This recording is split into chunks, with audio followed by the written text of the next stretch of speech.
Yep, it's one of those $1,000 a day videos again. I get so much attention in the comments when I post how much I charge for a job. People basically just lose their mind. They get triggered because they can't figure out how to make $1,000 a day. So today I'm exploring a new option at meeting that $1,000 a day goal: recycling used or broken appliances. I'm going to take you along with me on recycling a dishwasher. I'm going to take you through the scales. I'm going to show you where I put it. I'm going to take you back through the scales. I'm going to show you the slip that they print off and hand you. And you take that slip, you go inside, and they give you your money, and I show you the money. Those of you who are not interested in recycling appliances for money, and you're in this type of business, home repair, home remodeling, and you're not making $1,000 a day, which is very easy to do, stay tuned to the end, and I'm just going to discuss a few points, few highlights that make it very easy and a very attainable goal of $1,000 a day. Okay, heading to the scrapper. We'll see how much we get for this dishwasher. Got a half mile to go. So it's kind of sad, but right across the street from the recycling place is a liquor store, and whenever I come here, I'll see homeless people pushing shopping carts up to drop off whatever they find here. Oh, and they immediately go directly across the street and buy booze. I mean, I'm in an industrial area. We'd never think that there would be a liquor store around here, but because it's the recycling center, there they are right there, coming through. So you think I can make it through here without getting a hole in my brand new tires? I hope so. See, we got stacks of cars upon stacks of cars, and then this spot over here is where people go toss their metal bits, and it all goes in the same spot. That's not sorted into just appliances. Pop mine down right next to some washing machines.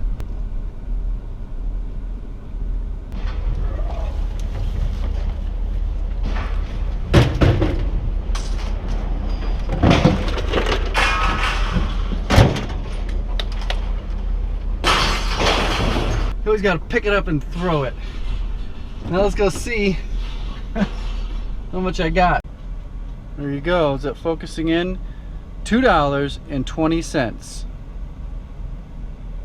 What does it say my weight? Gross weight was 62.40. So that I had a 40-pound dishwasher will get you $2.20. Now I go take this inside and get my $2.20. There it is, $2 frickin' dollars. Now what happens to this dishwasher? It gets processed, gets trucked to the coast, gets loaded on a big ship, goes across the ocean to China, gets processed into whatever they can make out of it, the steel, the copper, aluminum. And then it gets made into junk, put on a ship, goes back across the ocean, and comes back to the United States. There you go. That's recycling for you. Now, that didn't quite play out how you thought, huh? Well, first tip about appliances is don't take them to a recycling center if they are functioning, and sometimes even if they're not functioning, take them to Habitat for Humanity. They give you a blank tax receipt. You are allowed $5,000 a year in taxable donations in things that is not money. So you donate a car, max dollar figure for that car can be $5,000 for the year. So that's what I do, is I always take anything that's usable to Habitat for Humanity. I accumulate a total of $5,000 in tax receipts. In cases like the dishwasher, I'll take it and go get my $2 for the dishwasher. I have no script. I'm just shooting from the hip on these talking points. I'm going to try to keep it simple. First thing is, before you even get your tools out, you have to be a professional salesman. Plain and simple. You have to be able to talk to people. You have to know sales strategies. You have to learn it. You have to practice it. You have to study it. You have to to role play it. You have to use it all the time, from building a rapport, qualifying the buyer, qualifying yourself to the customer or buyer, closing the deal. I've gotten it down to a science. I've been bidding every project this entire fall at $1,000 a day, and I just bumped it up to $1,200 a day, and I've gotten every single job. I didn't think I was going to get them all. I wanted a break, but I'm getting every single job. I will be recording all these jobs and uploading them to YouTube. I just got one this morning that I got a call on Friday night. And normally I'm booked out, but I had a delay in a cabinet shipment that gave me one block of a week, and got to make $1,000 a day for a week. And then the next project is also $1,000 a day for 10 days. It's starting to increase. They're already adding more work for me to do at $1,000 a day. Another common comment on these videos where I say how much I make is there's no way you make that much money because you don't drive a brand new pickup truck. And that statement right there, to anybody with any decent level of intelligence, will say that's why that guy doesn't make $1,000 a day. He doesn't make $500 a day. The best he's going to get is maybe $200 a day.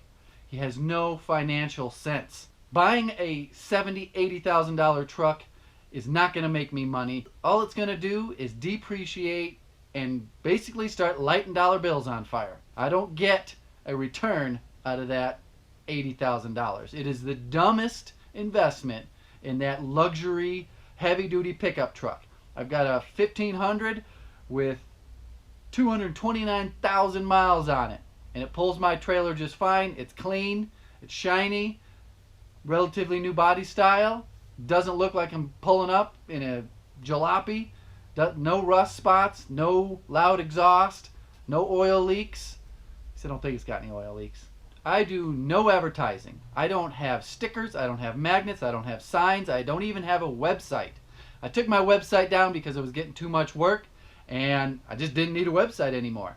All my work comes by way of referral from past customers. That's it. How do I get those referral? I make their experience with me like none they've ever had. You've seen Handy Andy? He broke into the workshop and started talking about tape measures. That's what the customers are used to dealing with. When you show up on time, you're professional. They are dealing with someone that they're used to dealing with in their day-to-day life, like at their own profession.